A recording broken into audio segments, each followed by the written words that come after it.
Hi everyone, and welcome back. I am Professor Nikki Eshtiaqi from RMIT University here in Melbourne, Australia, and I'm so glad you have joined me today. Welcome to Innovaticalls, the channels where we help university students, researchers, and early career professionals build the emotional and professional skill that truly make a difference. In previous episode, we have talked about how emotional intelligence can help you manage stress, understand yourself better, and build a strong, respectful relationship. If you haven't seen those yet, I encourage you to check them out.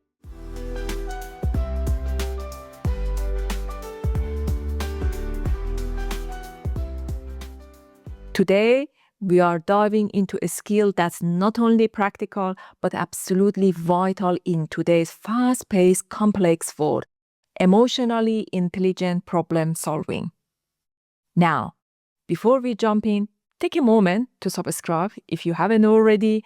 That way, you will stay updated with all our future episodes designed to support your personal and professional growth.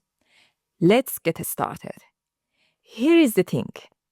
It's no longer enough to just point out the problem. In university, research team, and professional setting, people expect you to bring idea, not just issue. The ability to stay calm, think clearly, and respond constructively is exactly what sets strong problem solvers apart. And emotional intelligence play a big part in that. Psychologists have done a lot of research in this area, and what they have found is incredibly empowering. People who develop effective problem-solving habits tend to navigate life challenges more smoothly, whether it is academic pressure, financial difficulty, job stress, or even relationship problems. Let's take a closer look at the type of problem we often face. Some are quick, one-time event, like your alarm not going off before an exam, or your internet crashing during a Zoom interview. Others are recurring, things like always running out of the time before a deadline or feeling tension with the same colleagues week after week.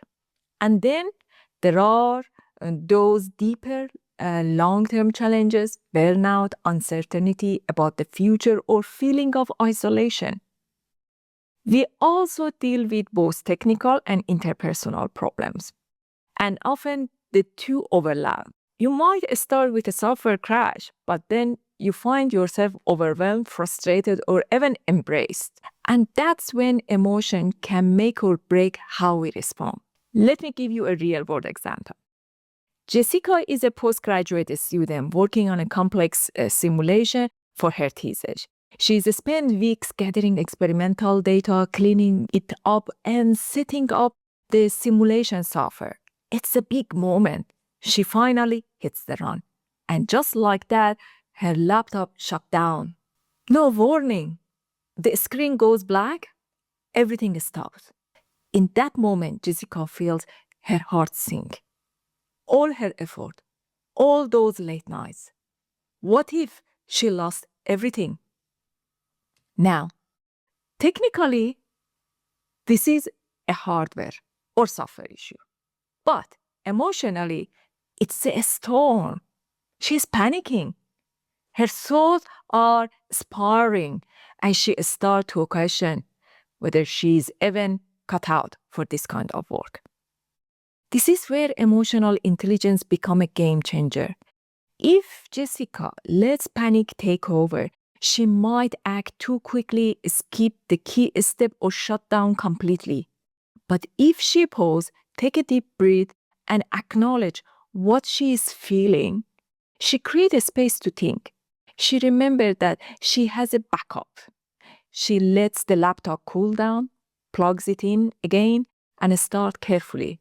Maybe she asks a lab technician for a help while double-checking her data storage.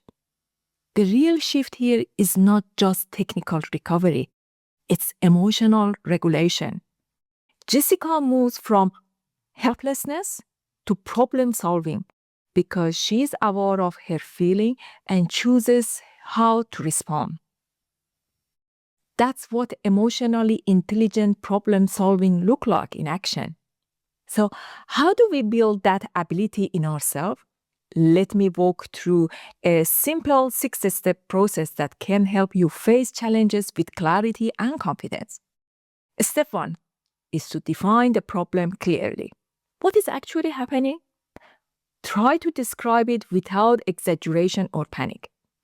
The clearer you are, the more manageable it becomes. Step 2 is to brainstorm options. What are some possible ways to approach this? Don't worry if the ideas seem small or unusual. This is the time to get creative. Next, evaluate those ideas. What are the likely outcome of each one? What feels doable and right in this moment? Sometimes your gut feeling is worth listening. Then pick a solution. Don't wait for the perfect plan. Choose one that feels thoughtful and realistic, and trust yourself. Now, it is time to take action. Move forward, even if it is a small step. It's better to act and learn than to stay frozen in indecision. Finally, reflect on how it went. Did it help? What would you do differently next time? And how did your emotion affect the process? This reflection builds resilience and prepare you for future challenges. Let me share one more story to bring it all together. Olivia is in her final year of university and feels totally overwhelmed, but what comes next? Should she do a master's degree? Start applying for a job? Take a break and travel? Every option feels both exciting and terrifying. She decides to treat the decision like a problem to solve. First, she defined it. I am anxious because I don't know what my next step should be. And I am afraid of choosing the wrong one. Then, she brainstormed possibility. Talking to recent graduate, attending career event, setting up a meeting with a mentor, or volunteering in her field. She evaluated those and decide that starting conversation with people in her desired industry might give her clarity. She takes action, she set up a few chat, and slowly she starts getting a better picture of what her options really are. The anxiety doesn't vanish overnight, but she feels more in control and far less stuck. That's the power of emotionally intelligent problem solving. It's not about having all answers. It's about staying grounded, managing your emotion, and making thoughtful move forward, even when the situation feels messy or uncertain. So, next time you face a problem, big or small, remind yourself that you have tools, and the more you use them, the stronger and the more confident you will become.